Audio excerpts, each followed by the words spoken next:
Ladies and gentlemen, welcome to the Nerd Rage Renegades podcast. And once again, it's Christmas! Christmas.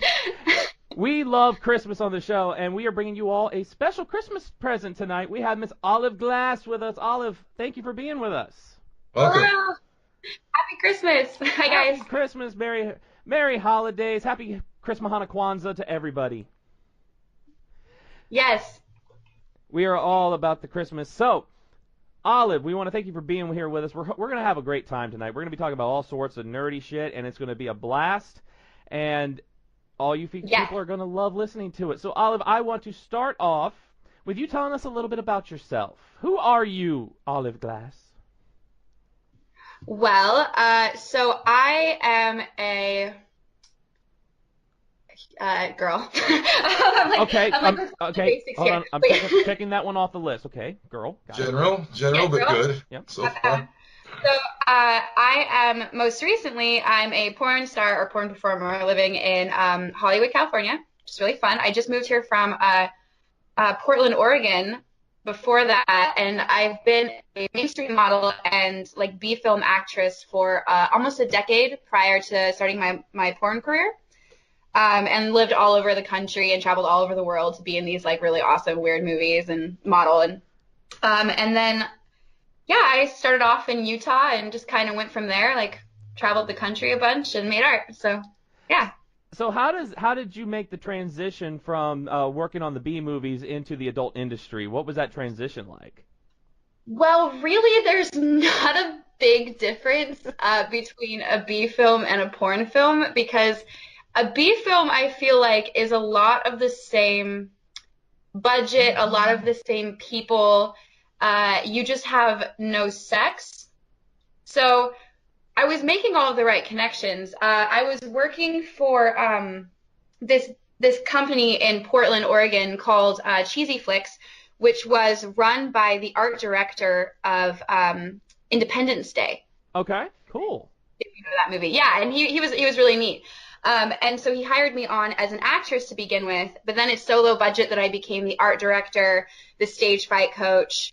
I would cast new models. Like, I started doing everything. And through there, I just kind of met people in the same sort of, like, I feel like the people who work in the low budget film industry kind of all know each other. And then all of those people also work in the porn industry, which is typically slightly higher budget. And so it was just like a bunch of really rad people that I got to know, and it was great fun. So. It's just a different kind. I mean, porn movies, it's just a different kind of acting, right? I mean, you gotta sell the performance in those just like you gotta do in another movie. So there's really no difference. And and I was doing a lot of like I was in a few movies for Seduction Cinemas. They did like Zombie Strippers, and they did the Bravengers and Iron Babes, and so they're all kind of like smutty films, but they're not porn. And I was in the Bravengers as Captain America. Are those like more softcore like pictures on that end of the It wasn't even softcore. It was just like campy. Fuck. Can I swear? Yes. Yeah. Fuck please, okay, please cool. do. I guess this is in church. We step in one of those, we catch on fire. So if you've seen the show logo, there's a big ram's head on it. Looks pretty evil. Yeah, so you're all good. I liked it. That is Black Phillip. He lets us live deliciously. Swear words abound. Oh yes. So. So with that transition, what really, because you said it wasn't that big of a transition, but what ultimately led you to say, you know what, I want to do full porn? What was that process? Well, I had been doing mainstream modeling. This was about a year ago now. And I was living in New York, working my ass off, and I was doing some fetish work on the side, like very quietly. I didn't want people to know about it because I didn't want to be seen as like a disreputable model, right? Mm-hmm. And then Trump got elected, and I was like, fuck everything. I love making porn. I'm going to be very open about it, and I'm going to transition straight from mainstream into porn. And I hope you all enjoy the spectacle of this transition, because I thought, there are so many worse things in life than watching a woman do things consensually out of a place of happiness and health. Yeah. And I think it was just kind of the last straw for me, this latest political election. So I just decided to jump right into it and move to LA and become a porn performer. And it's been fantastic. That's why Chief and I live in an island bunker where nobody knows where we are. Yeah. Oh my God. That's such a good idea, though. So you've only been doing this you've only been in the adult industry like full time for about a year now. Is that about right, or maybe 2 years? Yeah, a little under a year. I kind of dabbled before that. I went, I did like a few things here and there, but I really started considering it my career as of February of 2017. So, yeah, it's been great. I mean, I became a Penthouse Pet almost right away, and then it kind of just took off from there. And it's been fun. It's been wild. How many features have you been in so far since you started? Well, I would say probably around 6. Okay. And then I'm doing another one next week, and I can't give away all the details for it, but I can tell you what it is. It's do you know the movie The Witcher, or the video game? Oh yeah. Yeah. I'm playing Yennefer. Oh. I'm really excited. And the location's gonna be so neat, and it's just gonna be really fun. So I think that'll be like my 7th or 8th. It might be a little bit more, a little tiny bit less, like 1 or less or something. But now are those different than, say, so that's a feature, that's like a full on movie? Are those different than, say, a scene for, say, like a website, like maybe Brazzers or something like that? Are they different, or are they pretty much the same? Yeah. So scenes are just like a feature has maybe, let's say it has 8 scenes in it. And so it's like one huge themed scene, right? Or it's spread out. And then right. Just one individual scene will just fit into like maybe a certain bracket, like MILF or sexy housewives is something I do like every other day. I guess I really fit in that category. And so that's just like, okay, here's the theme of the overall, what people are wanting to see, and we're just going to make one scene out of that. But then a feature is like, they usually spend a lot more pre-production and post-production on a feature. Now, and there's like a whole script and all the jazz. So when you, like, we've actually heard that from quite a few people, that when you come into the industry, like I think Cherie DeVille had mentioned when we talked with her, that like when she came in, just based off of her looks, it was like MILF. She was in that MILF category.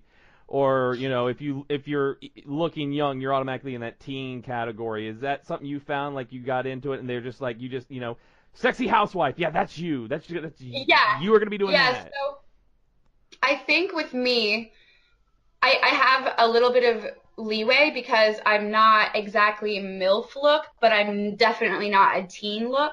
Like that middle ground. Yeah, so I get cast as like the sexy housewife with like a sugar daddy a lot. Which is fine. Like as long as I'm doing well and having fun. But I get cast as a MILF often. I get cast as like the dommy girl a lot. I think it's the hair. Mm-hmm. It's this hair, which I always thought was not a very like edgy look, but I think in the industry it's a pretty edgy look. Mm-hmm. But yeah, a lot of like the lesbian who's like seducing the younger woman and showing her sexuality for the first time. Yeah. Which is cool. I think Spin was hoping there was a guy that's like Vince McMahon that like doles out the personalities. Yeah. You're gimmicky. You are the MILF. I know. Like how do you decide? You got to go to a lot of girls. It's like. I was going to say, you got to go through like the developmental territory, and then we bring you up to the main roster of the adult industry. Yes, perfect.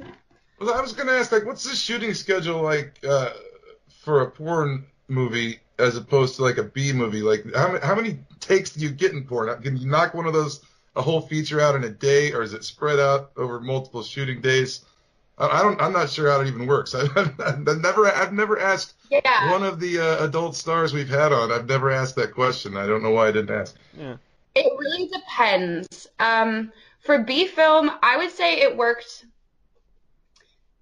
Gosh, I'm trying to think. I mean, I think it works about the same way, but I like to do at least 2 takes. That's my comfort level. I just like to have 2 different versions just so we make sure that we can get the best one. I'm really, I'm not a theater kid, but I'm really, like, I want to put out my best work, especially with my acting. It's like my shit. So I like to do more than 1 take unless we're all like, yes, that was the fucking take. But that's not usually how it works. With a lot of porn scenes, you know, there is some script, but often we are just like improvising to a certain degree. I would say it's normal to do a few takes, even 5 takes. If people don't know their lines, then we'll do a lot more takes. And then, you know, it's the same with a B film, except for I feel like everybody in B films, in non-porn work, I feel like people tend to spend more time on the script. So it's a lot more script heavy, and therefore we have to do takes. It works differently, but it's actually basically, I would say, evens out. The long, the short answer. Now, are there certain directors that you'd rather work with? And without mentioning names, are there ones that you just avoid intentionally? Yeah. We're noticing that, you know, especially now because we have a lot of friends in the adult industry. As if you probably know, we've had quite a few on. Dolly Lay's been on with us quite a few times. And it seems like with the industry, there's so much advancement going on lately. I also understand there was a tragedy this week in the industry, and our condolences to the family and friends of August Ames this week. Is that something you've had to deal with? Is the trolls on the internet? Mm-hmm. And so the most I deal with is people making fun of my hair and saying I look like Lord Farquaad, which is actually hilarious to me. So I don't get a lot of like negativity, but by the way, that is not what I see when I'm looking here. So I was Lord Farquaad for Halloween because people kept commenting that on my Penthouse spread, being like, "Oh, so Penthouse Pet of June is Lord Farquaad." And at first I was like, "Oh my God, that's so sad. I can't believe they'd say that." But then I started thinking about it, and then I went and Googled his photo, and honestly, I stopped being even mad about it because it was actually really funny. But it's not like in a self-deprecating way. It's just really fucking funny. Yeah. And really, that's just some asshole making fun of a penthouse pet. So who the fuck is that guy? Right. And I mean, I didn't want to bring up, sad topics, but it happened, and it's been huge, and I've seen such an outpouring of support from the industry, and as I said, we have so many friends in the industry. I mean, we have talked to so many actresses and performers, and I first was notified of it because I saw Tommy Pistol tweet out about it, and I've talked to Tommy quite a few times. He's never been on the show yet, but we talk quite often with Tommy Pistol, really good guy, and I just once again condolences. We still need to get him a shirt, Chief. He has promised us if we get him a shirt, he's wearing it in the scene. So we need to get him a shirt. Well, we got the new design now, so we got to ship it up. Yes, we do. So how much fun? I mean, I understand you said fuck it, Trump's in the White House, I'm doing this. How much fun have you been having? Has it been just the blast of a lifetime? It has. It really has. I moved to LA, and was just really excited to get the sunshine first off. And I honestly didn't have a lot of expectation with my porn work. I knew that I'd be working and that I would have, money is good when you do porn. And so I was like looking forward to that. And then the sunshine, and I was like, yeah, I'll go surfing and paint a lot more because I paint and surf. And then, I was not expecting that I would be busier in my career than I have ever been. Mm-hmm. Now, when you get in, sorry, go ahead. I was gonna. And it's been a blast, and working with so many talented people. I mean, having sex with like super babes has not been a struggle, let me tell you. And just like everybody's really chill, and I've been having a lot of fun, and it's giving me opportunities that I never had before, and I'm just really grateful for it, and I'm having a blast. So, yeah.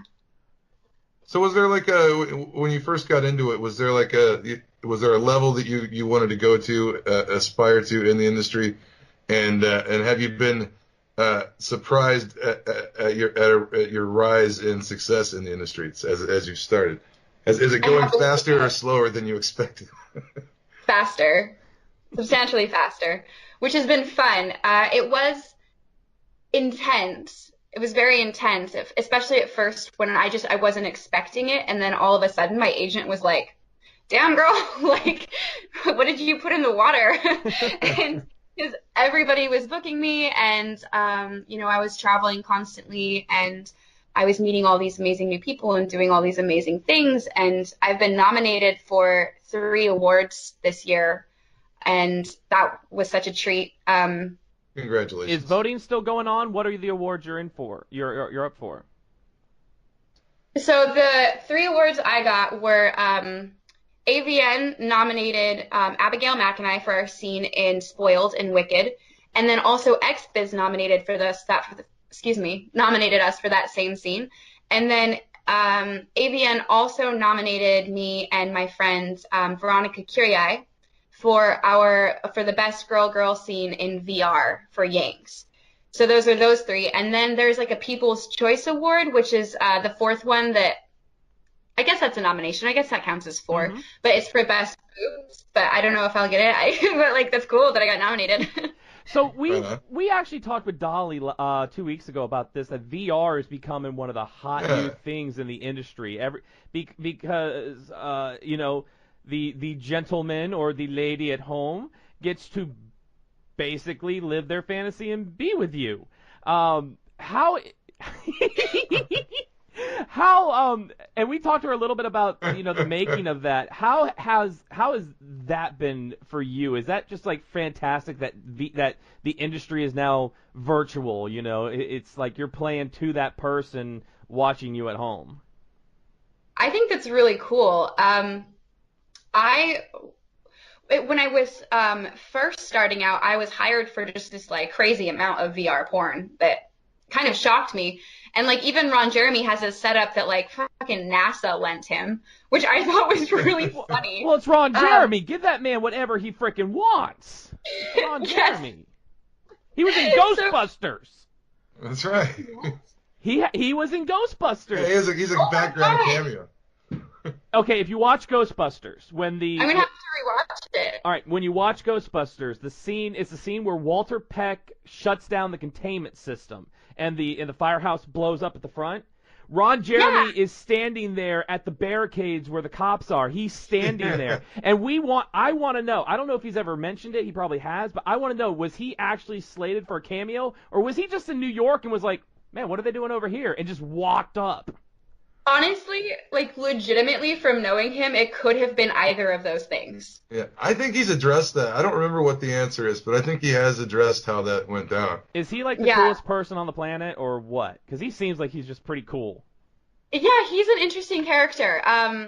He's a handful. But it was definitely really fun working on his set, and he played harmonica. We would take breaks so he could play his harmonica, which was really fun, and play piano. And I love hearing his stories. He's a fascinating character. I mean, it's Ron Jeremy. He has so many stories. The stories are endless. Well, he's and been he really in loves since sharing that. He's been doing it since like the 60s, the 70s? Yeah. Like since the beginning, like of the industry, just about. Yeah, and hearing his stories from like, I remember the first time I talked to him about. Like, I met him, I was on, like, a set when I was, like, 21 randomly. My agent had booked me for, I've been signed with my agency for, like, 6 years, but I stopped doing porn for, like, 4 years, so, or 5 years, I guess. Okay. And I met him on the set super randomly when I was pretty young, and I was asking him about what it was like when he first started out. And he was like, well, you'd get to set and they would have a suitcase full of money for you, or they would have a suitcase full of drugs for you and let you choose. And that's what you did. Crazy. Like, that's how you were paid. You were paid like thousands and thousands of dollars for a scene in a suitcase, or thousands and thousands of dollars worth of like coke and acid. And that's just normal. Man. Well, that's just such a weird time in those days too. There were places where it was completely illegal too, right? There was some. It was a completely different. The laws were even completely different surrounding the adult industry back then. So, man, that's crazy. That's like Boogie Nights shit, like the crazy. I know, right? It's high flying days. So yeah, it was completely different. Like, looking back at it, when he talks about that, I'm like, I am not hardcore enough to have been in the porn industry at that point in time. Nope. That's an interesting thing. We should start asking performers if they think they could have survived the industry of the 70s and 60s and 70s. That is an interesting question, because you think, there are those that can do it for so long. I mean, Ron Jeremy's been doing it forever. Nina Hartley's one that's been doing it for a very long time. Julia Ann, I think, has been doing it for quite a while. But then you have those, they'll do it for a couple years, and then, you know what, I'm done. Maybe they want to go start a family, which is perfectly fine. Legit. Are you in it for the long haul? Yeah. All right. Yeah, really, ever since I was a kid, all I wanted to do was act and perform. And I'm a very sexual person. Not just like I'm a nympho like that. I mean, it goes beyond that. There's like more to it. Like I really have a deep connection to like my sexual self. Right. And not to get too hippy dippy. And then I also am a performer by heart. And I don't really think people say, oh, she's not really acting. And I really disagree. I think everything that we do tells a story, and it doesn't matter if you believe that it's legitimate or not. And because I've been getting a lot of that. It's like, oh, you gave up on acting and you became a porn star. And it's like, no, actually, I'm just getting paid to act now. So instead of like, mainstream. Well, like I said, you have to sell it. I mean, you couldn't just be boring in that. You can't be boring. You have to sell it. I have so much fun with it. Like, every script I get, it's like, some of it's really campy, but that's like amazing too. I mean, my goals, my ambitions as an actor, I can't speak, were really to make a lot of like quality B films. And I feel like porn really plays into that nicely. So, I mean, I think it's fantastic. And we talk about it all the time that the industry, first of all, it's always on the cutting edge of technology, cameras, VR, everything, always the newest stuff, HD. Some of the first videos in HD. Which is probably why Ron Jeremy gets NASA equipment. Yeah. Now I do have to ask: was he just behind the scenes for that, or did he actually perform? He didn't perform in it. I don't believe he performs very much anymore. But he's just directing now. He's like the producer and the director of Ron Jeremy VR is his company. That's fantastic. I can't get it on my Virtual Boy though. Somehow my Virtual Boy just won't work. My Nintendo Virtual Boy. See, I'm making a Nintendo Virtual Boy joke for the audience. The audience knows. So the Virtual Boy was a handheld it's supposed to be a handheld console by Nintendo back in the 90s. It was called Virtual Reality. But all it was you put your face in it like a normal VR screen. But the games were in black and bright red, and you would literally get a headache 5 minutes as you're playing. You would start getting a headache. It flopped and only had like 18 or 19 released games. I mean, it flopped. But that joke was for you, audience. That joke was for you. You know I'm a big video game nerd. No offense to James Rolfe. He's the Gaming Rebellion people. Yeah, Gaming Rebellion people. So with the B movies, and we love B movies. I mean, everything from Trauma to The Asylum, everything B movies. What are some of the films you worked on, and continue with what you were just saying? Okay, so some of the films I worked on.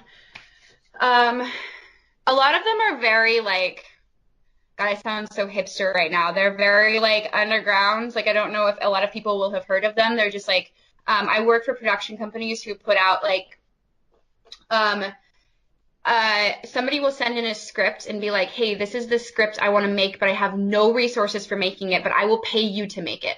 And so we'll alter the script and then make it into movies. And so we'll do crazy sci-fi movies. We'll do horror films. We'll do like smutty-ish stuff. We'll do, there's this one called Fear Girl where this man created a concept about this woman who is like a superhero, and she goes into people's nightmares and battles monsters that are real, but they're also in dreams.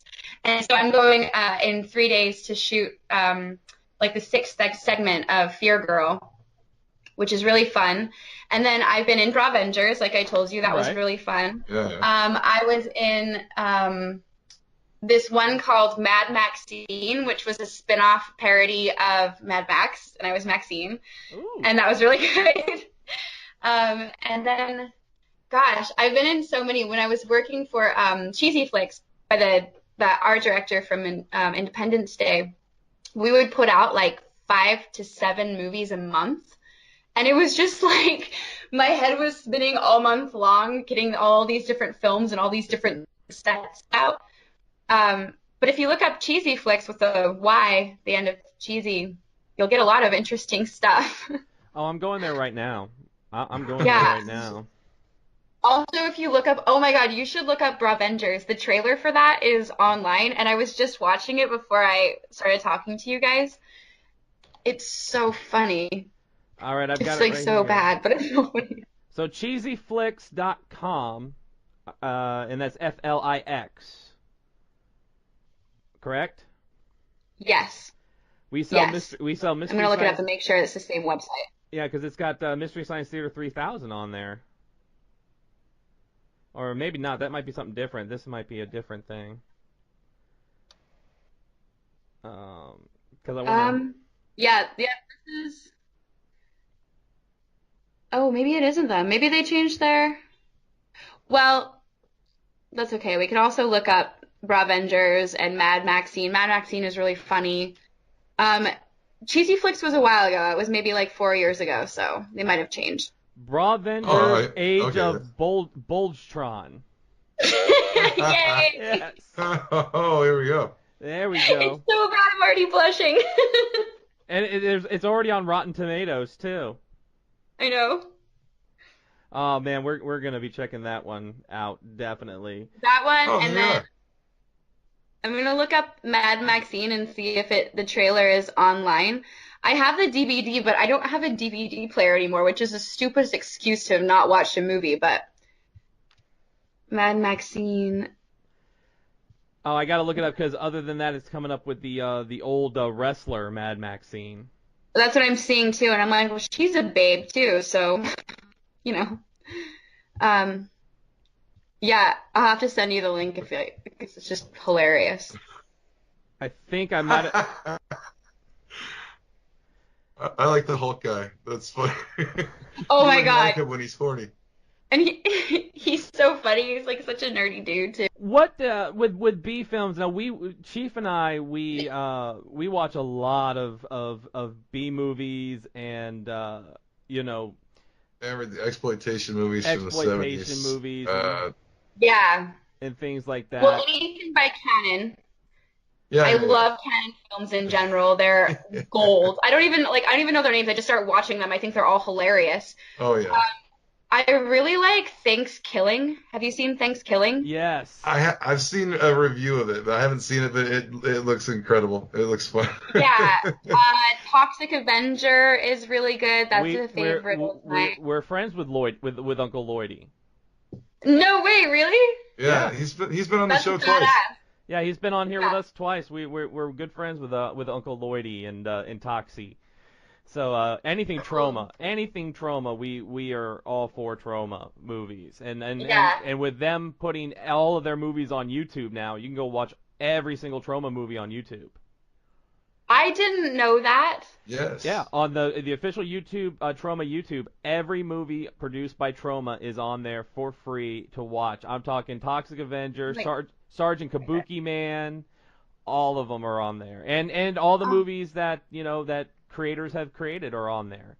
I mean, there's probably over 200 films. We haven't got to many of those for commentary yet, Chief. We're gonna have to start beefing up and record some of our commentary tracks. For some of the films, because that's one of the things we do on the side. If you're ever interested, we go once a week. We sit down, we watch a movie, and we record a commentary track of it, and basically just make fun of the films. So if you're ever interested, which everybody listening, Robo Wars is on YouTube right now. Our review for Robo Wars is on YouTube. So or our commentary.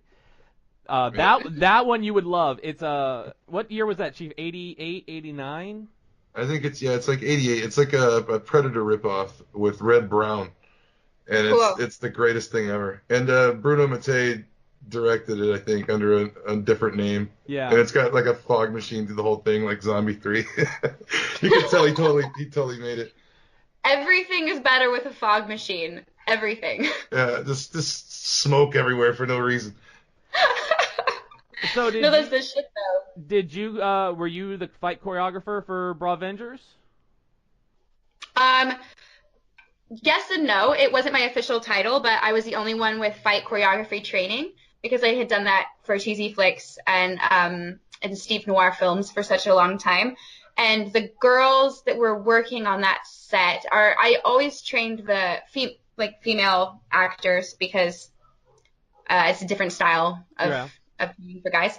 And they were all like Jersey girls. Like they were from Jersey. Like they knew how to do a certain type of fighting, but it wasn't the kind that you would use for a movie.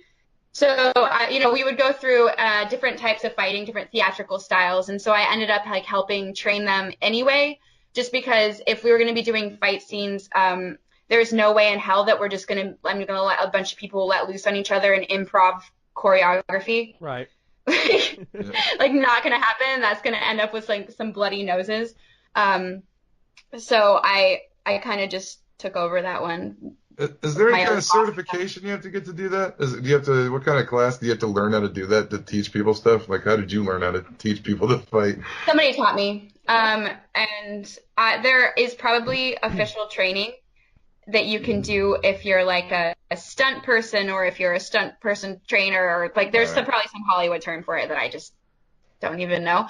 But my director for Steve Noir films, I started working as I was making props and wardrobe and set design stuff.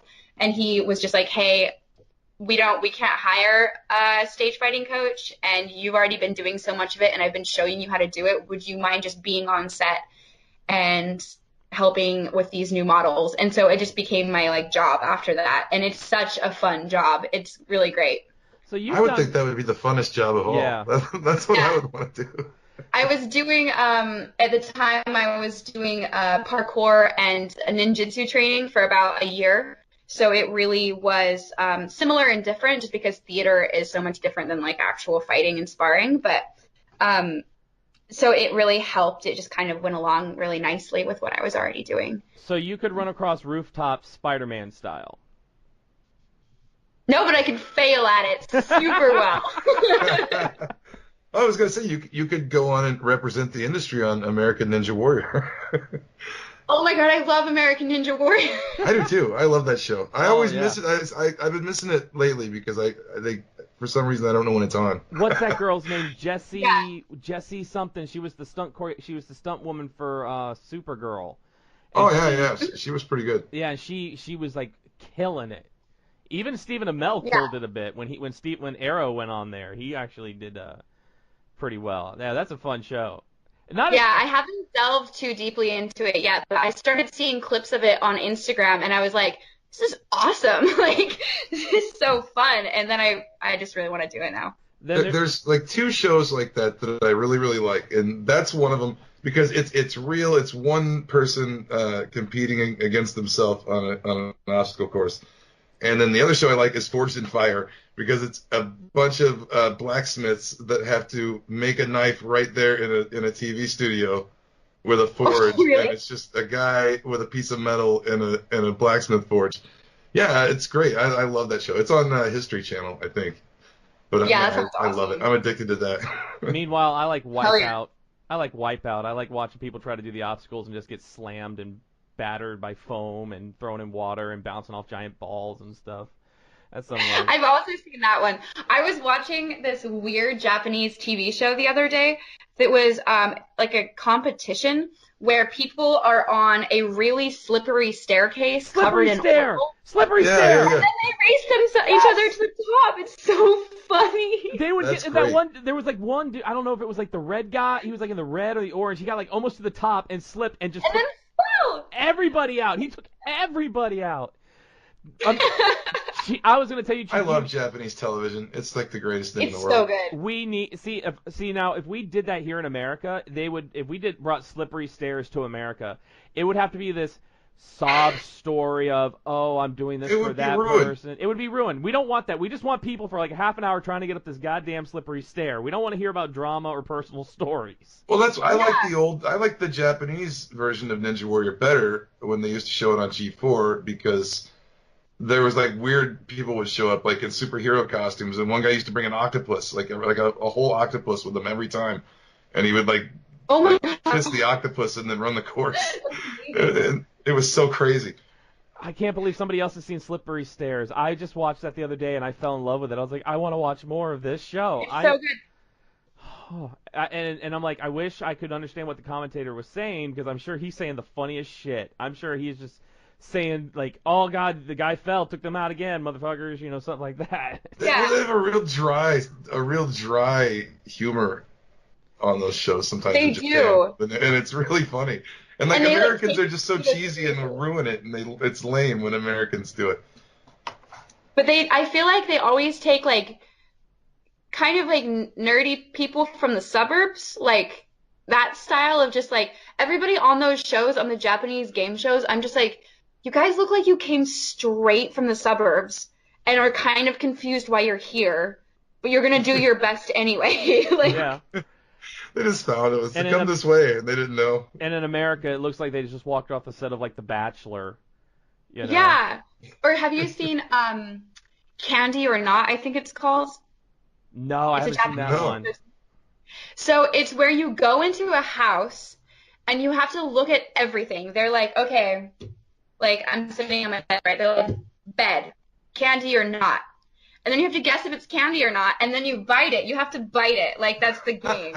Oh. And it's like a shoe, right? They're like, is it candy or not? And they're like, no, that's just a shoe. And then they bite it, and it's a perfectly made candy shoe. It looks just like candy.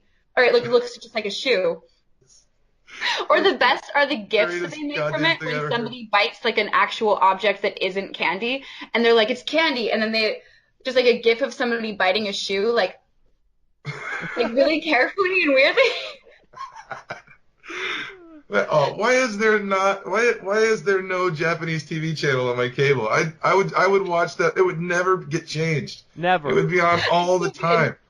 I would get cable back just for that channel. I'd be like, no, I'm getting this channel because I'd get all the game shows.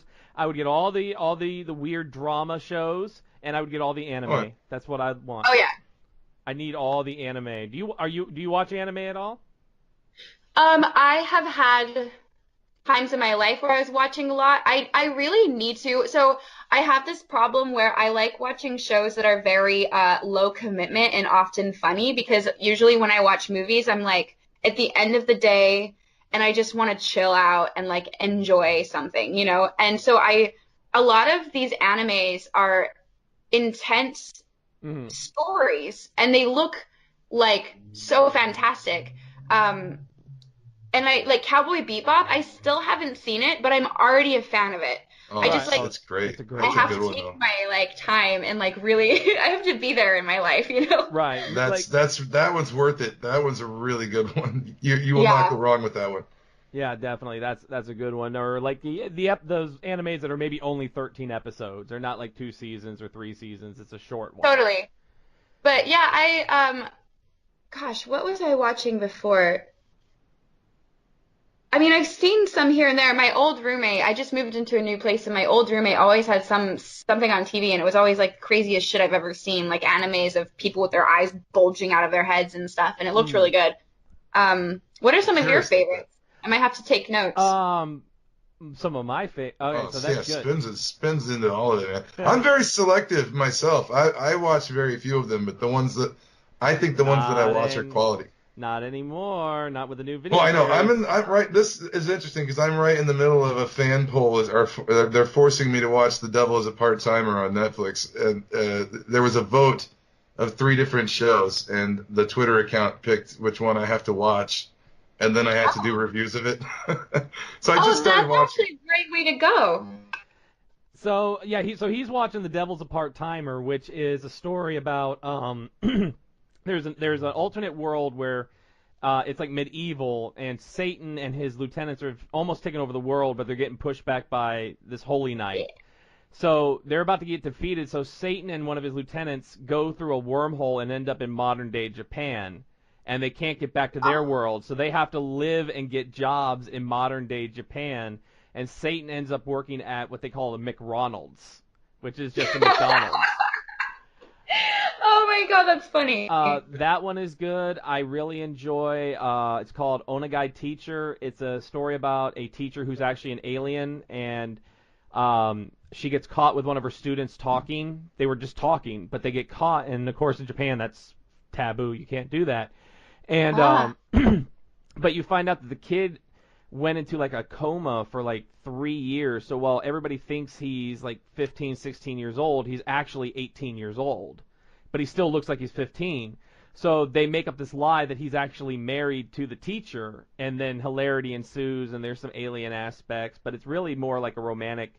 It's a love story with a lot of funny stuff of trying to keep it hidden, and his friends don't know, and a girl likes him, but he is married to this alien girl, and I like that one. My son is a huge fan of Attack on Titan, same with me. That's a huge one. I like Attack on Titan. Death Note, of course, I love Death Note.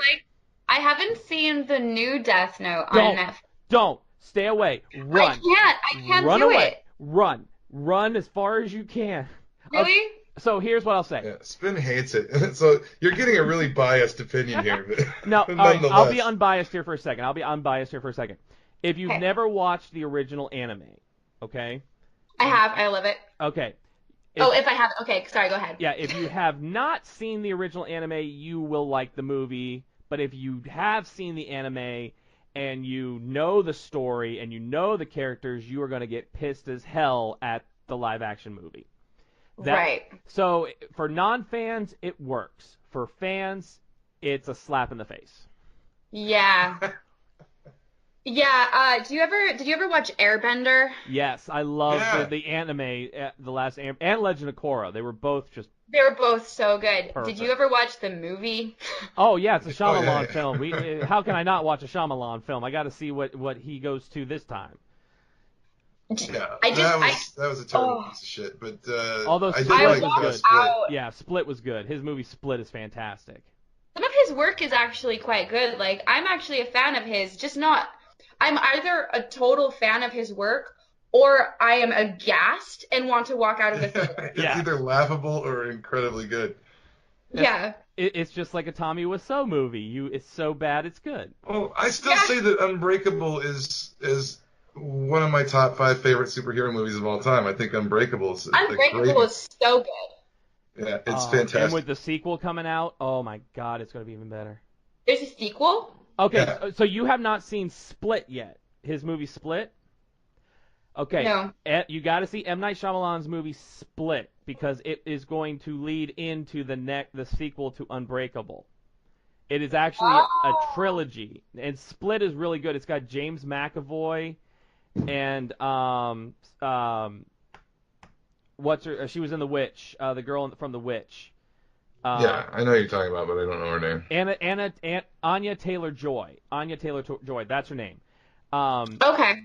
They're in it, and it is amazing. I mean, it is. James McAvoy plays a guy with split personality disorder, but he's got like 20-something different personalities. And they actually show at one point all his different personalities, and it's so it's so awe-inspiring to see James McAvoy actually create 20-something different characters in, like, succession. Yeah, way to go. Like that, I mean, that's a huge feat as an actor, just in one movie be 20, 25 different people. Yeah. I just did theater in high school, but that's why I'm here, podcasting. Just like you, I love performing and I love creating this type of stuff. And you had mentioned earlier, going back to your work in the movies, it seemed like you had done pretty much everything from set, you said set design, prop making, costumes. Is there, with what you're doing now, any aspirations of moving behind the camera at some point? Yeah. So yeah, as an actor, I thought early on that when I was doing theater in high school, actually, I thought it was really important for this is my life. Right. My life is making films, being in films, everything to do with films is my life, and it will always be my life. And I know this about myself, and I have for my entire life. And so when I was doing theater as a kid, I recognized the importance of respecting and having at least a general knowledge of what goes on and how things work. Mm-hmm. So as an actor, if you don't know, you might think that you're the one holding up the entire show, And I didn't want to have that level of diva-ship going on. And so I started working behind the scenes just to try it out. Wardrobe designer, set designer, prop designer, like everything. And then I realized that I actually loved the entire process, not just acting. And I have this like thing where sometimes I really just don't want to look glamorous.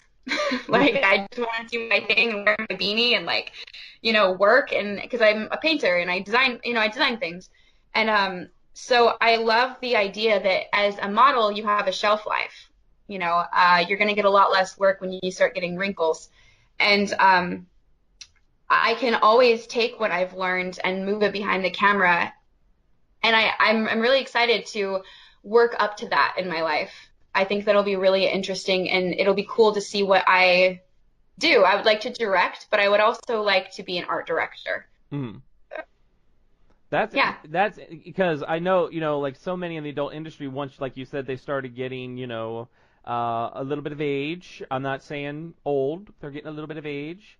They do move behind. They go to producing, or they create their own production house, things like that. Yeah. And they're still contributing to the industry, and I absolutely think that's fantastic. Like I said, some of the nicest people in the world come from the adult industry that we have met. That is 100% truthful on our end. But do you get angry when you see other performers that don't show that respect to the people behind the camera, and they don't? Do you call people out for that shit on set if you see somebody acting that way? I think it's ignorant of them, and I feel like if there is a blatant disrespect going on, then I will make it clear. I'm not going to be like patronizing as fuck to anybody and be like, you need to listen to me, Right. I'm not going to be that person. But at the same time, I will interject and be like, hey, this person's working really hard, and you need to give them some time, or understanding or something. Like, there's a lot of people working on this set today, not just us. And that happens. Often it doesn't happen. It happens occasionally where I feel like a performer will come in, and usually the younger crowd will come in because they are just getting well known. They're getting a lot of accolades. They're really proud of themselves. And, I think everybody in any industry has this happen to them, where once they start gaining a certain amount of success, it goes straight to your head. And then you have to be brought back down to earth and be like, okay, right. You're the shit, but you're not that much of the shit. Right. A lot of people got your back making shit. Have you tried to step in if you've seen somebody just getting out of control? Have you seen that too? I mean, you have your aspirations to go further and get behind the camera. I mean, there's got to be some that are just going apeshit crazy with success, and it just goes in their head and they just kind of waste away. I mean, you've had to have seen that too. Yeah, absolutely. I'm a really, I'm pretty sensitive to drama. I take things, I'm a fairly sincere human being, I would say. And so drama in my life is, it comes in short bursts, and I handle it when it occurs, and then I end it as soon as possible. And so if I see somebody who just carries that around with them, at first, if they need help or if I feel like I could do something to make the situation better, I will.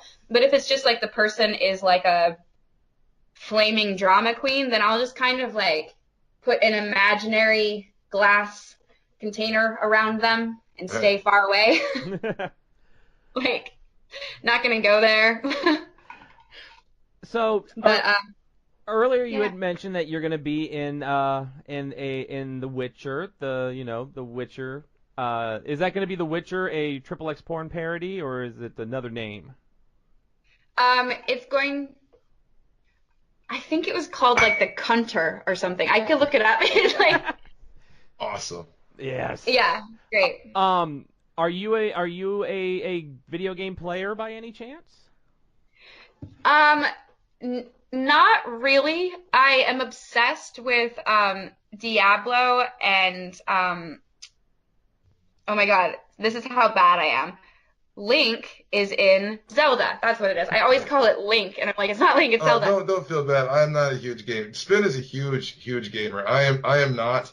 Like, I'm like, I think probably like you, I find like one or two specific games that I really, really like, and then I play those.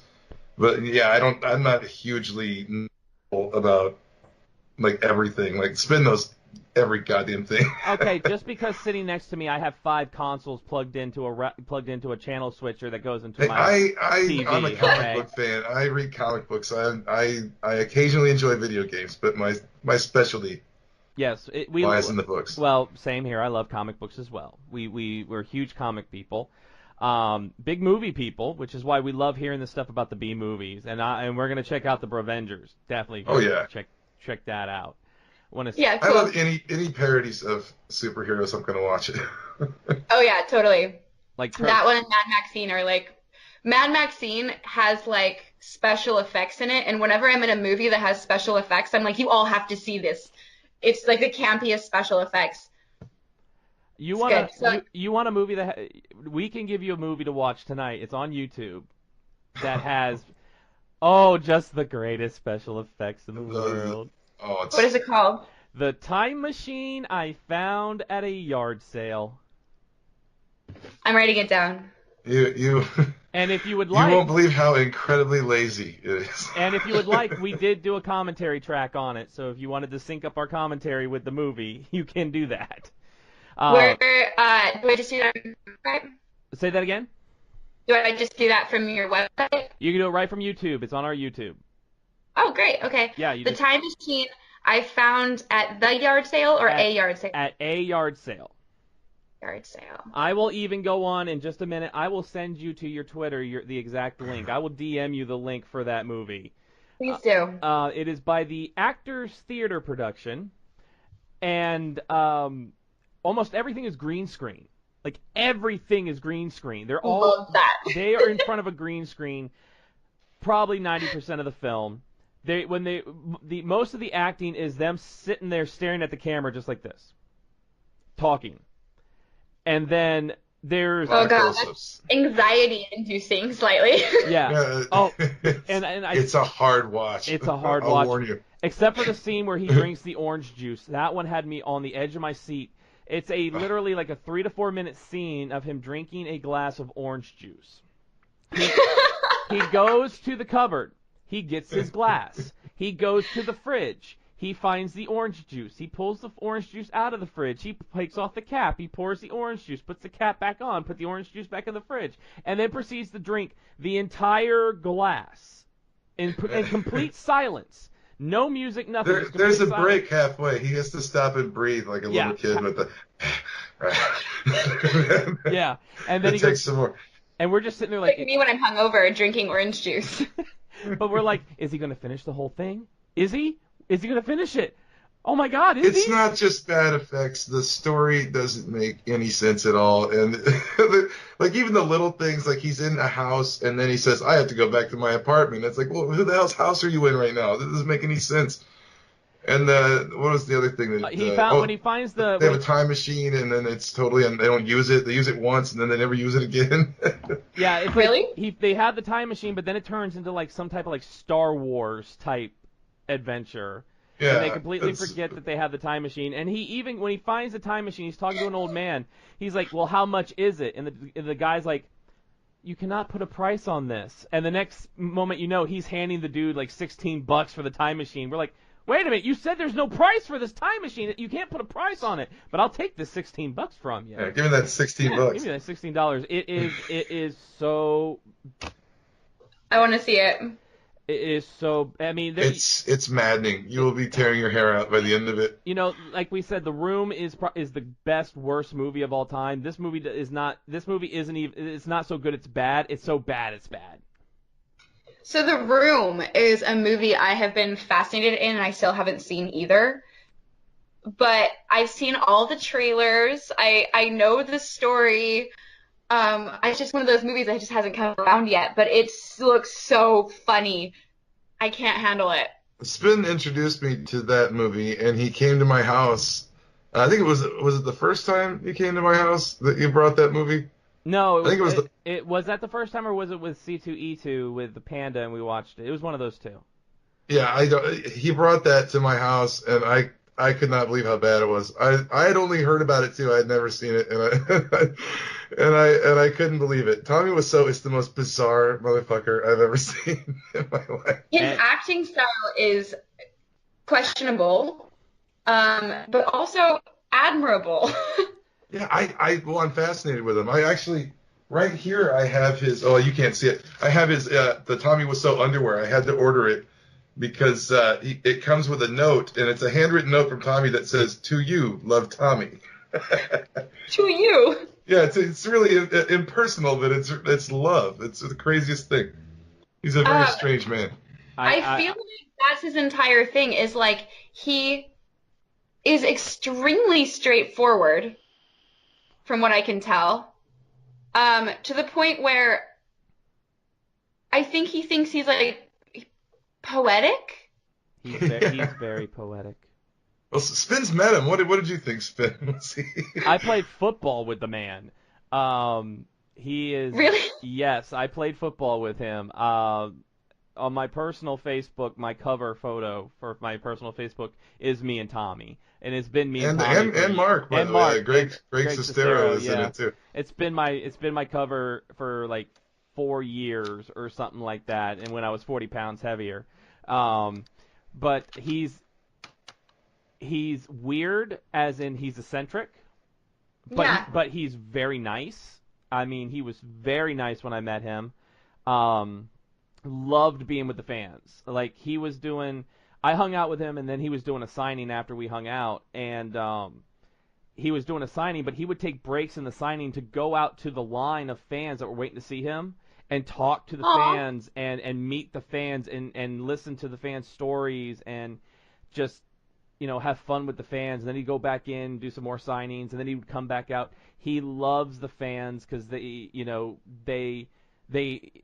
him they got what he was putting on that screen, and that they right. loved what and he's someone they said could never do this, and he did it, and people loved it. And now you got James Franco with one of what they're calling an Oscar-winning performance with The Disaster Artist, which is based off the making of the Room in theaters, and everybody's loving that, and I'm hoping to go see it this weekend. It's just, and that's like a story you cannot make up, that there's a guy that literally his acting was not what you would consider good. Well, in a weird way, he kind of parallels Schwarzenegger. Schwarzenegger kind of had that American dream and came here. Oh, for sure. What is that movie? God, that one that he was in when he was really young, Arnold Schwarzenegger? Oh, Pumping Iron? No, Conan the Barbarian. Oh yeah, Conan. Yeah. Pumping Iron was before. Pumping Iron was his documentary about weightlifting that he did right before that, I think. That's the other thing. Nice. That's the other thing you need to look up on YouTube is Conan the Musical. Yeah, that's great. Okay, I'm also writing that down. It's scenes from the Conan movie, but it's a guy doing an Arnold impersonation, but he's singing it like it's a musical, like a Oh, Rodgers and Hammerstein it's the musical. funniest damn thing. There's also, isn't there like Predator the musical? They did all sorts of musicals for a lot Arnold. of Schwarzenegger movies, the musical with Arnold singing, and they're hilarious. With Arnold singing? Yeah, it's a guy that sounds like, it's not really Arnold, but it's a guy that sounds just like him, but he's singing so like musical versions of Predator. I met Arnold in, say, June. Uh-huh. Oh, really? This photographer that I know, Ellen von Unwerth, she's an amazing photographer, was having her book opening, and everybody's going to it. She's a pretty well-known photographer, and so Arnold Schwarzenegger came. He also came at the same time as Grumpy Cat and D'Antwoord, which was a really funny combination, I thought. So they all come into the building. They're all people and a cat that I've always wanted to meet. They took the cat away pretty quickly because she was not happy to be there. Yeah. And I walked up to Arnold Schwarzenegger and I was going to introduce myself. I was like, oh my God, hello. Nice to meet you. He was hanging out with my friend. His bodyguard came and like, you can't get anywhere near him. And he was like, oh, you can let her by. And he's like, no, sir. Nope, not happening. And so I was like body checked and not allowed anywhere near Arnold Schwarzenegger, probably because they look so dangerous. Oh, you're definitely. I'm scared. I'm scared just doing this podcast, looking at you. You know. I had a similar situation with Stan Lee, and I when I met Stan Lee, I guess I look like an insane person because I practically worshipped Stan Lee since I was like 5 years old. And I was finally getting to meet him, and I'm standing in this line. And just before I get to him, the biggest bodyguard I've ever seen in my life, he's a foot taller than me, easy, and he's like 5 feet wide. And he steps right in front of me and he said, "Do not touch Mr. Lee." And I was like, all right, I wasn't going to. I wasn't like going to jump over the table and like tackle him or anything. But I must have looked insane. I stood in a line for 4 hours to meet him, so I was waiting all day. And when I got there, I just looked disheveled and crazy. And God bless his security guard keeping him safe. I mean, I would probably tell me to stay back too. It's so funny. When I was stationed in California when I was in the military, I was stationed there when Arnold first ran for governor of California, and that election period. Now, I wasn't a resident of California. I couldn't vote in that election. I was still a resident of my home state. But that election was the funniest thing I had ever seen in my life because it was Arnold Schwarzenegger, Gary Coleman, Mary Carey, and it was like every celebrity under the sun was running for office. I don't know if Mary is still in the business or not, in the adult business or not. I know she was on Celebrity Rehab with Dr. Drew a couple times. But really? Yeah, but that was like the funniest like goat rope I had ever seen in politics. Honestly, it almost trumped the Trump one because I mean you had Gary Coleman. Gary Coleman is great. You know, Mary Carey. Yeah. Mary. Oh my God. I want to say Mary was like running for like her platform was to make breast implants non-taxable, so you couldn't tax like getting breast implants done or something like that. Classic. It was so fun. It was so fun. You have led an interesting life, my dear. You really have. I am just in awe of everything that you have done and that you are getting so. I mean, I follow you. I follow your Twitter, and I just see just an outpouring of great things from the fans. How much they love your work and that they adore talking to you. And you're very active with your fans on there. Yeah. I have. I try to respond to people. With Twitter, it makes it easy. I just got Twitter because Penthouse said I had to. So I was like, okay, I got a Twitter. And it's actually really easy to respond to fans or at least like what they said. You know, like you can like heart it. Yeah. Like it. And it's very easy to just go into the mentions and as long as they're saying nice things, just like what they say.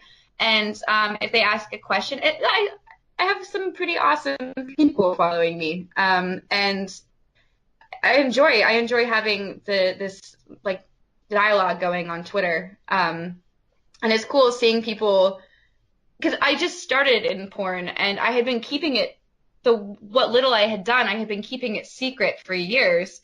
And so it's really neat to just like talk to people about it. Let it all out. Yeah, I'm excited about it. Like, it's cool, and people like to see it, and I don't know, it's neat. I'm having fun on Twitter. Have you gone to any of the conventions yet for the industry, or is that something you're looking forward to doing in the next year? I have. So I went to Exotica in Edison, New Jersey in October, I think, early November. That's the one we keep getting told we need to go to and just hang out. Yeah, and podcast live from the floor. Maybe if we get a couple of you ladies saying, yeah, we want them there to podcast live on the floor, we would do it. We would love to do it. Oh yeah. Yeah. Especially in New Jersey. Yeah, we got friends in Jersey. Yeah. Are you guys based out of New York or something? No, he is. No. Go ahead, Chief. Yeah, I'm just outside of Chicago in Rockford. I don't know if you ever heard of it. It's pretty in a really dangerous town called Rockford. It spins in Virginia. Yeah. Cool. I used to live in Bloomington, Illinois, and also in Gary, Indiana, so I understand like the weird awkward. So you know where Rockford is. Yeah. Yeah. You know, Rockford, Illinois, where Taco Bell was voted the best Mexican restaurant in town. It's the #1 Mexican restaurant in the city. Was it really? Yeah. And I always laugh about, we talk about that on here, so we mention it once in a while, but it's always funny because there are so many like traditional Mexican places around here because we have a lot of immigrants here and a lot of really authentic Mexican restaurants here.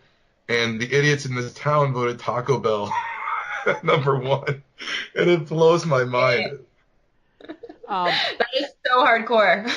What has been your experiences with the conventions? Because, you know, in the last couple of years, I mean, for a long time, conventions were something only whispered in inner nerd circles. You know, oh, there's going to be a Comic-Con, you know, at this VFW hall in like 2 weeks. But now every weekend there's some type of convention going on. Like a major Comic-Con, ones too. a BronyCon, and now the adult industry has one. How awesome is that to go to those? What type of reception have you had, and how have the fans treated you being face-to-face like that? Yeah, so Exotica, I've been wanting to go to Comic-Con for years. I never did. Exotica was my first convention I had ever been to. I had absolutely no idea what to expect, and I'm not really good at giant groups of people. I'm not an introvert, but I am close getting there. And so it was the first day.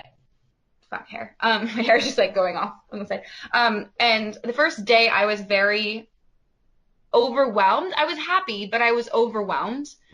I had no idea what was going on at all. I was just like, okay, I'm just going to take an aspirin because there's somehow a lot of smoke in this place. I don't know how, so I'm just going to get through today. But it was fun because everybody was really nice, and people who recognized me, I was kind of blown away. And then the next few days, we were there for 3 days. It was really fun. I had a great time. Like, after you get into the swing of it and kind of understand how it works a little bit better, everybody was super nice. I got some people who wanted to, you know, get photos with me and wanted to meet me, and I was like, you guys are rad. Like, there were just some people I would have hung out with, but they were just like, oh, we love your work. And I'm like, cool. I probably would love yours if it was around, you know? So it was neat. Yeah, I liked it. And I'm going to AVN this year. And I hear that's bigger, which I'm slightly nervous about. But so I'm a wardrobe designer and a stylist, and I like wearing gowns, and I specialize in like 1910 to 1930s ball gowns and formal wear. Very nice. So I have over that away, I'm in my bedroom at the moment, so over that away I have my red carpet gown for the first night, and then I just ordered my white party gown, which I hear that everybody dresses casually, and I'm like, fuck you, I'm wearing all of the diamend rhinestones and this like sparkly dress. So yeah, live it up. Live it up. So it's going to be So when you go there, I just wanted to know, when you go there, are you going there with like your you know, your agency that represents you? Are you going by yourself? Do they have a table for you? Are you just walking around? What is there, like, you have to wear this, or you can wear whatever you want? I mean, what are the ins and outs of that? So I was asked by my agency to sign. I might be signing with Penthouse. Okay. And then I also have Fist Pump Studios that I'm signing for. Oh, cool. Who's the production company. So they just all asked me if I had signed at their booth for like this many hours a day, every day, or, you know, just like my agency gives the girls who are signing a schedule, and then you take your DVDs and you take your stuff and you can sell your stuff there. I'm not a very good salesperson. I just kind of hope if people are coming to my booth and they like want something, but if not, like it's cool. I don't know. I'm the worst salesperson ever. Hey, you did fantastic PR before you got on the interview tonight for your appearance tonight. That was fantastic PR. I forgot about that. I'm literally sitting here, you know, I had shot you the Skype invite. I'm sitting here, I'm playing Dr. Mario just to kill time, and my phone is going buzz, buzz, buzz, buzz, buzz, buzz, buzz, and I'm looking at it, and it's just like. I'm like, awesome. Well, good. That's what I love. Yeah. I love that. Cool. Great. And we love having you on, and I am so glad that we did. And I'm so happy because it seemed like you were just so excited to come on tonight, and we were excited to have you on tonight. Yeah, I was excited to talk to you guys. Let us know. Go ahead and tell everyone your social media accounts and where they can see all your fantastic work. Yeah, so I have my Twitter, which is olive_glass_. So it's kind of long, or you could just like Google Olive Glass. And you can also find my Instagram as Glass Olive. And that's a lot more of my like artistic and fashion work. Cool. So yeah, you can get both. And then I have my website at officialglassolive.com. And I guess that's all of them. Olive, you have just been fantastic. Everybody needs to go and follow Olive. She is so wonderful. And you also need to go check out the trailer for The Bravengers, Age of Boltron. Yes. Boltron. And Mad Maxine, right? Mad Maxine is the one. And yep, we'll check those out. We'll check those all out. Olive, it has been just simply fantastic to have you on, and we want to thank you for so coming. much. Thanks, guys. It was so fun. This was great. The time just flew by. We want to thank Olive for joining us tonight. Such a wonderful person, Chief. She's so awesome, and she's really cool, man. I wasn't sure you've done all of the setting this up, and you're the one that's been talking to her. I just met her there, and she's very cool, and she's gonna come back for commentaries in Nerd Rage Theater. So yes, definitely. So once again, thank you, Olive, for joining us tonight. We want to remind everyone listening that this Friday, December 15th. On our YouTube channel, we are going to go live for the first time ever. We're going to go I keep live. forgetting we're doing that. We're doing that. We're going live. 1 full hour of just us. And there will be a chat function up, so you'll be able to chat with us. So that's right. And Chief is going to, I'm going to let Chief go off this Friday night about The Walking Dead. This Friday night, Chief is going to let it all hang out live on the YouTube. Scott, Gimple better fucking put some earplugs in, because I'm going to blow his head off. So, that's this weekend, or that's this Friday, but right now, we need to hit that spoiler alert, because we've got 5 comic books from DC to review this week. Spoiler alert! Spoiler alert! The Renegades are about to spoil this week's DC Comics. So Chief got 3 in, I got 2 in, we got 5 total. We're going to talk about them now. So Chief, why don't you start with the first one? All right, the first one I did, let's just go one at a time, like you said. The first one I read was Action Comics this week. It's pretty good. We're still dealing with the Mr. Oz aftermath, and Clark has gone back in time to Krypton to watch the explosion of Krypton to see if there was any way Jor-El could have escaped, to see if Mr. Oz is actually his father, or if it's it's kind of up in the air as to whether Jor-El was Mr. Oz. Mr. Oz is some other entity that saved Jor-El, or this Mr. Oz is something entirely just messing with Clark's head and coming back as his father. So that's still up in the air. So Clark, as I said last time I reviewed the last Action comic, Clark had gone to Mogo to get the actual recording of the explosion of Krypton from the Green Lantern Corps, because they have an actual physical recording of the actual event and not like a recreation or a computer simulation. It's an actual recording of the actual event.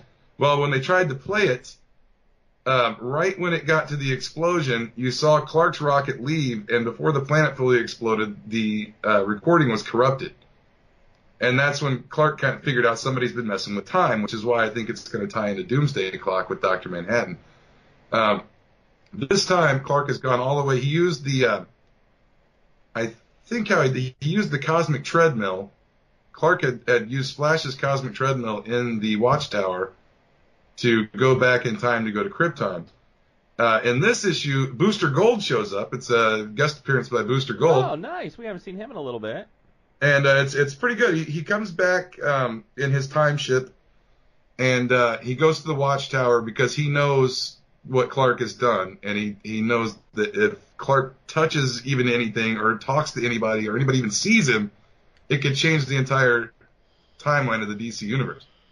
So Booster Gold goes to investigating the cosmic treadmill, and Flash comes in and catches him and starts kicking the shit out of him and telling him to get away from the cosmic treadmill and asking him why he's there and all that. Eventually he subdues Flash, and he gets in. He takes the cosmic treadmill with him because it has the coordinates of exactly where Superman went. And he gets in his own time ship, and then he travels there, and he tries to catch Clark and get him out of there before anybody sees him. And I don't know why this is, for some reason, Superman, when he gets to Krypton, forgets that he's under a red sun, and as soon as he gets there, he's powerless. Yeah. So he gets there, and Booster Gold shows up, and they get spotted by the Kryptonian guard. And Superman braces himself to get ready for the super battle and realizes he's just a normal human guy now and can't do shit. So now it's up to Booster Gold to get him out of it. And if I remember right, that's where it cuts off. The cliffhanger is how they're going to get out of this. But it's pretty good. It's I like the way all of these books are starting to tie in to Doomsday Clock or Metal, or and in some cases there's little hints that it could be both. This could be all under one Rebirth umbrella, and it's all going to come together. But anybody in the Doomsday Clock for sure needs to read Action right now, because this is touching on who messed with the timeline to begin with. And as we talked about last time, Mr. Oz could be Ozymandias from The Watchmen, for all we know. But it's getting really interesting. I'm finding it real hard to not recommend any of these Rebirth books to people, because all the ones I'm reading seem really important to what's going on. Right. But action really good this month. So my first one, I read Red Hood and the Outlaws this week, and it's a continuation. So Red Hood and the Outlaws have been doing a crossover with Suicide Squad. Yeah. For just a couple issues, and basically this one, the Suicide Squad and the Outlaws, they're going to this base that was formerly of Nowhere and Harvest, the character Harvest. Oh, so I'm not reading this. Is this still Red Hood, Bizarro, and yes. Artemis? Okay. Yeah. Artemis. All right. So they're with the Suicide Squad, and nothing really in this issue is more of like talking. There's not really any action. It's more interaction with the squad and the different members. At one point, like a setup issue. Actually, this is the final issue of their team up. So basically, what it was they go to the base of Nowhere of Harvest, because this base is gonna blow up unless they can disable it, and it could destroy the Earth. And they get in there. Bizarro, of course, is Smart Bizarro, and he breaks them all up in the teams. So Red Hood goes with Killer Croc, Artemis is with Harley Quinn, and Bizarro is with Boomerang and Deadshot. So you get interactions with all these characters. Like Jason Todd and Croc, they're basically, Todd's asking, has he seen Arsenal lately? How's Arsenal been? Croc, all right, because he got him off the drugs. Yeah, and Croc is kind of father, being like a father mentor to Jason Todd in this issue, because he's kind of like, you're a good guy, but you try to act like a bad guy. You try to be like this badass dude. It's not gonna do you any favors in the long run. Well, jumping back, that was one of my favorite things of when Arsenal was getting off, and they showed that when he talked about that flashback of how he met Killer Croc in the sewer, and he got him off the shit and got him straight again. Which was surprising. That's a different side of Killer Croc you don't see hardly ever. There is a funny line in there where it's Croc. They're walking through like the underground of this place. It's almost like a sewer, and Croc's like, "Sewers. No matter where I go, I'm in the sewers. If the Suicide Squad went to frickin' space, I'd end up in a frickin' space sewer." So that was fun. There was a interaction between Harley Quinn and Artemis, which. I mean, here's my problem about this whole thing is you've got Harley Quinn and Suicide Squad, but then you have the standalone Harley Quinn title by Connor and Palmiotti. Yeah. But I'm not sure because I stopped reading the standalone Harley Quinn book when they had like the. I stopped reading it when there was an issue where there was a guy that was basically Popeye. I mean, basically he was Popeye. And she was. I think I know what it is, though. I think I figured it out because if you read recently, we got in the box a few weeks ago. We got the Batman White Knight book. Yeah, where there's different Harleys. Yeah, there was two Harley Quinns in that, so that could explain that. That could explain because this Harley, she still talks about she's got the implant in her head that Amanda Waller could just boom blow her up at any moment. And then Boomerang and Deadshot disable the machine, and then. I guess there's like this magic doorway that they were able to get to this base through, and the Suicide Squad goes back to Belle Reve, and as the Outlaws are about to go in there, Amanda Waller shuts the door on them and says, "One day you will be arrested, you will be tried, and you will be mine permanently. I don't have to make deals with you, but you're not coming back with me." You know, that's what I always love about Batman's relationship to Waller, because she kind of likes Batman. Mm-hmm. But you can tell Amanda Waller is terrified of Batman. He's the one guy that she doesn't scare him and doesn't get under his skin, and he scares the shit out of her. So, a slow issue. They're starting a new story arc in Outlaws next issue. So it was a slow issue. It wasn't what I normally like in the Outlaws books. I usually like them fighting in the underground, the mob bosses, things like that. I don't like big dialogue issues either. I'm really not digging I don't like the smart Bizarro. I liked it better when he was like the muscle of the group. So we'll see what happens next because the final panel is Bizarro and he's standing on, it almost looked like a crag, and there was this green glow to it. So I'm not sure if he's standing in front of a Lazarus pit or what he's standing in front of. So we'll that seems more logical since green kryptonite doesn't affect him.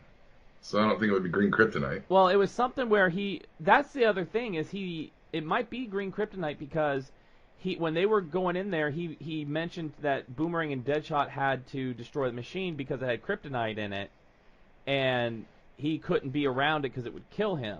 But if Bizarro... Now, this is a clone Bizarro. This isn't Bizarro from back in the day, so I'm not... It's so weird if he's a clone Bizarro. That's weird that... It's like, because blue kryptonite traditionally killed Bizarro. Well, remember, this is the Bizarro that was created by Lex Luthor. I think all Bizarros were created by Lex Luthor, and then they were clowns of Lois Lane and Superman. Like that. So we'll see. So your next book was...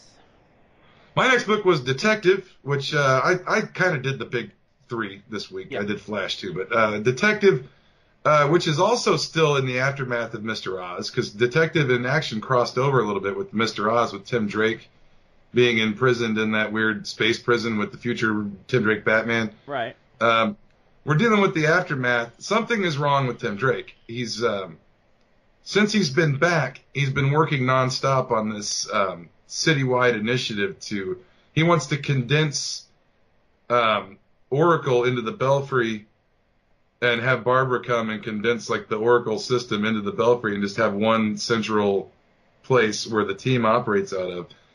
And it's like he's so worried about his future, and he so doesn't want to become Batman. He's become obsessed with it, and he hasn't left it alone, and it's pissing Stephanie Brown off.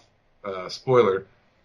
And she's been kind of bouncing back and forth between this Anarchy guy, or I think it's Anarchy, who runs this other, who's trying to kind of do the same thing as Tim Drake, but he's more of a megalomaniac kind of a character, and he has this whole base underground and stuff, but he's in prison. But she gets fed up with Tim Drake, and she goes to talk to him in prison, and he tries to convince her again to join him and to forget Tim Drake and all this, and she ends up walking out angry out of the prison. But it's also going on, while that's going on, while Tim Drake is just obsessed with getting this new system in place in Gotham so that they have this team so that he can retire and go to college and marry Stephanie Brown and have a normal life. While all that's going on, there's a doctor that's trying to cure Clayface of his Clayface affliction. And recently, Clayface, he's starting to lose himself. Like, he's starting to lose the Basil of himself in the Clayface, and he's becoming more monstrous. And he's like desperately trying to cure himself before he goes full monster and destructive and everything. Because he already, like, in a couple issues back, he flipped out real bad, and he injured the doctor in the lab because he got frustrated because the cure wasn't going the way he wanted and everything. But it comes down to Clayface goes, because a long time ago, Clayface had apparently hurt this woman and distorted her face all up with that chemical and made her like really deformed, and she went like psycho insane or something, and she's like in an institution now. Well, Clayface goes in his human disguise to talk to her and tell her that we've finally got this cure. We can cure both of us, and you can go on and live your normal life. And I'm doing this for you because I ruined your life and you're stuck in here. We can cure you and get you out of this facility. And it turns out she double-crossed him, and she's working for somebody else, and they capture Clayface at the end. So that's kind of left a little bit on a cliffhanger. What's going to happen to Clayface? What the hell's going on with Tim Drake? Batman. Lately, the last couple issues, Batman was in a few issues back, and when they did when the future Batman came back, Tim Drake Batman came back, Batman was in, the whole family was in that. Last couple issues, Batman's been a little scarce. He appears in a couple pages here and there, but mainly the main storyline now is what's going on with Tim Drake and what's Stephanie Brown going to do with this anarchy guy, and Clayface is now captured by some syndicate. So we're waiting next month to see what happens to Clayface. So the other one I read, and this is where it gets really rough for me at points. So and you know this, I thoroughly enjoyed the New 52 Supergirl title. I thoroughly enjoyed it. I actually liked it. I didn't read it, but I liked her in the other, like in Superman and in action, whenever she would appear. I liked her because she was a defiant Supergirl, and she refused to learn human language. Yeah. So she said, "These people are ants. I won't learn this language." I loved her costume in the New 52. I loved her attitude in the New 52, and they had some good storylines. It's just that. Oh, I like the Hell storyline where she betrayed Clark. She went with Hell. That was really good. And the problem though was in the New 52, it seemed like anytime Superman was doing a story arc that would cross over, they would cut Supergirl's. It almost seemed like they would cut Supergirl's stories really short to have her go do these things with Superman.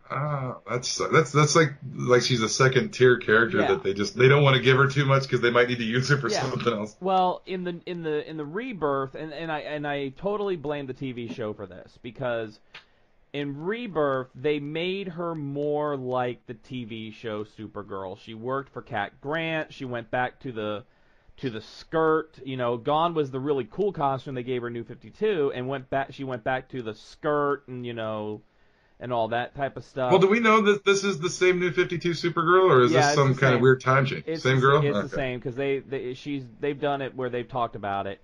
So after the events of the Cyborg Superman coming down, and footage getting out that the Cyborg Superman, who was shown to be Zor-El, her father. Yeah, that's the one, the Cyborg Superman story way back, right? In the New 52. Okay. Yeah, because he came back, and she showed up. I didn't know if that crossed over in that comic or not. Yeah, he came back in her book, in the Rebirth book. So, they show that she had him in stasis, and she was like, "I'm gonna find some way to help you." I mean, it's her father, but everybody sees that she kept it a secret from everybody, and she's a terrorist and all this other stuff. So she has basically come, persona non grata, and her adoptive family was working for the DEO, the Department of Extra Normal Operations. Well, this character. How did she get him in stasis? He like a couple of months ago.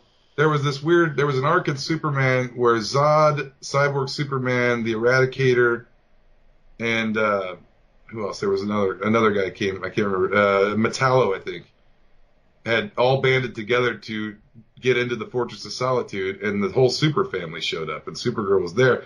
So I'm wondering if maybe she captured him and put him in stasis from that arc.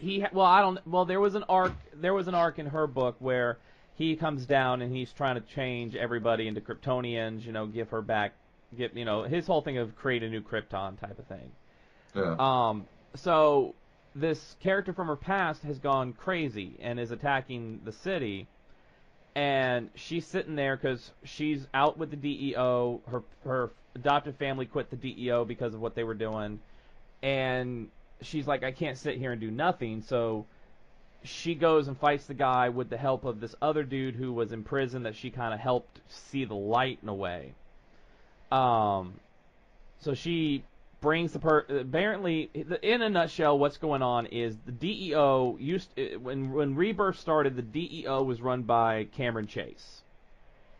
She was the director. Well, after everything happened, she is no longer the director. Mr. Bones is the director again of the DEO. So Mr. Bones has been brainwashing these villains and these people that the DEO has captured. He has been brainwashing them to fight Supergirl. So it's really, that doesn't tie into that Titan story with like Mammoth and Simon have that weird superhero service where you can take your powers. Okay. No, this is something completely different. So it's another one of those titles where I really enjoyed it, but the direction that they're going in and some of these stories, it doesn't make a lot of sense. And the fact that they have taken, I don't mind if you make a character look a little bit more like the TV series because you want people to read it, but when like they did with Frank, they dropped the Punisher like Bernthal now. Yeah, but it's when you change it that much, when the last time we saw Supergirl in the New 52, she was still in the old suit, she was still defiant, she still wouldn't speak English, she would only speak Kryptonian. So they've completely rebooted her personality. Yeah, rebooted her to where she now has to go to high school, and when she's not being Supergirl, she's wearing like a brown wig, and she had to go get a scholarship. Oh yeah, okay, yeah, I've seen that. Yeah.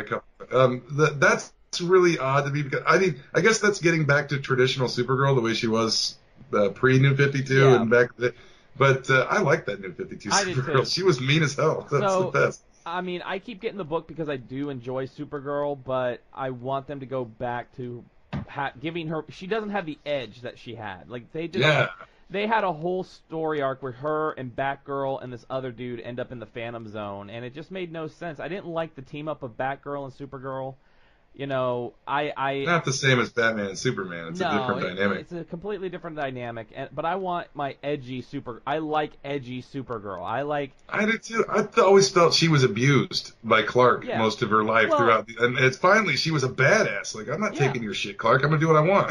and the fact that she, she was a teenager on Krypton, so coming to Earth, she does. I like the fact she didn't want to conform to Earth. No, and she's actually older than Clark. She appears younger, but she's older than him. Yeah, but the fact that she's going to like a human school and she's getting internships with this company, that's just like the TV show. It's going in the wrong direction, and I really feel they need to do either give her an edge back or kill her off in Doomsday Clock like Crisis on Infinite Earths and give us something. Ooh, that'd be a I don't know, people would say that's been done, but I think it'd be a cool twist to do that. I mean, they're getting have it reflect the Crisis. I mean, they're canceling the Superwoman book, so I mean, we'll see. Lana Lang get depowered? I don't know, maybe.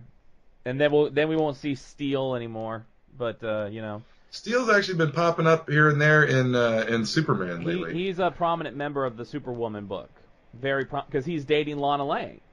They may just move him over to Superman if that happens. Who knows? All right, so your last. He's been in the Fortress. He's been in the Fortress lately, helping Clark do some shit. So we'll see. He's smart. He's right up there with Cyborg as far as I think technology and smarts. Yeah. Oh, and he's become a major part of Metal right now. His what was it? The Justice League. It's a couple weeks old, but it's a Justice League tie-in to Metal, and Steel was in it. One of the Dark Knights shattered his hammer. Yeah. All right. But anyway, getting on to mine, my last one, The Flash. This month, as we all know, Barry Allen got fired by the CSI in the city, so he's been relegated to crime scene preservation at Iron Heights. Mm-hmm. And because of that was when he had negative speed force, and it was screwing up his job, and that's how he lost his job, because he was just he became like a bitter asshole while he had the negative speed force. And it ended up getting his partner screwed over too. His partner at the lab got sent to Iron Heights with them because he's been screwing around. So he feels really guilty about that. But I think, like I said last month, Wally West, Metal kind of came at a weird time because they showed Barry Allen had his regular speed force while he still had the negative Flash speed force in his own title. But they've explained that now. Wally West, the New 52 Wally West, has been training with Barry, and when his speed force interacted with the negative speed force, it changed Barry back to normal. It kind of negated it in a way. Yeah, it kind of short circuited it, and we find out that there was also there's another Flash's old girlfriend that has the speed force. She's got the negative speed force now.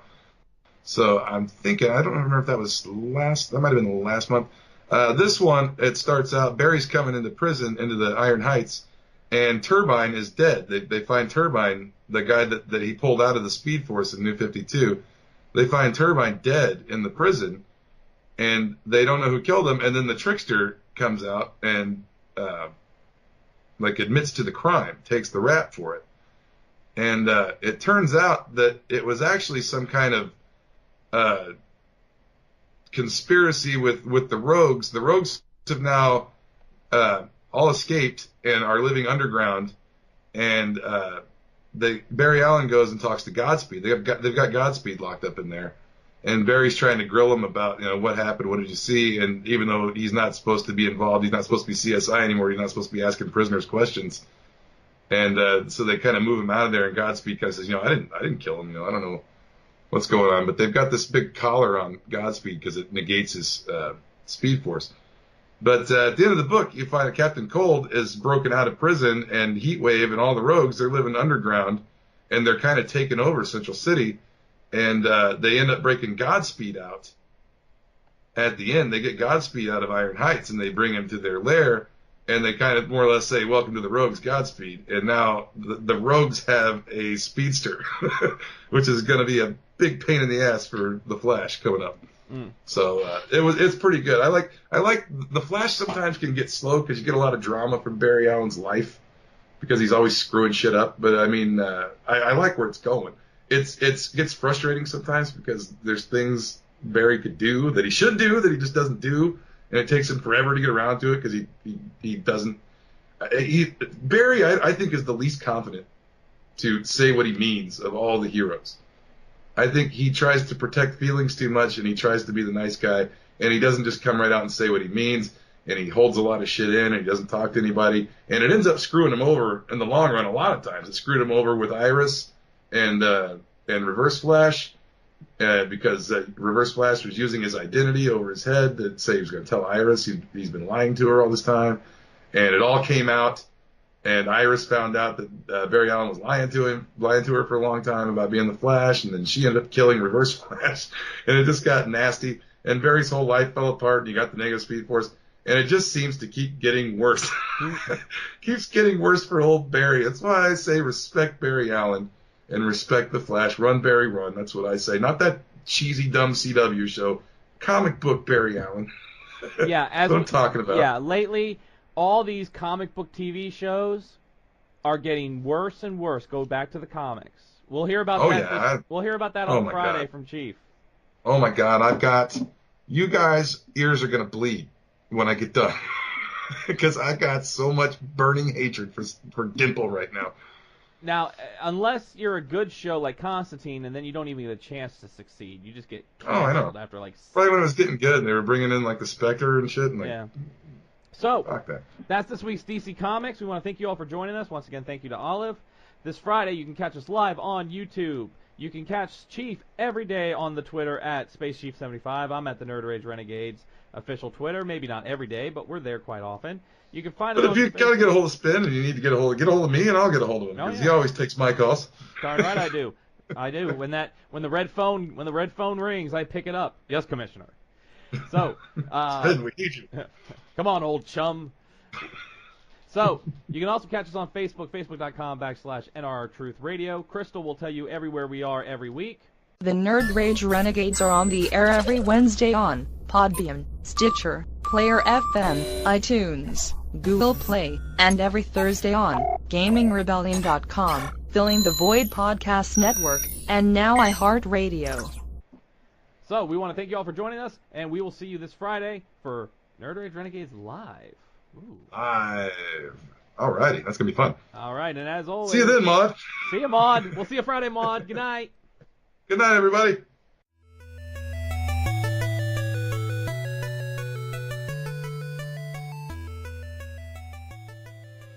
Nerd Rage Renegades.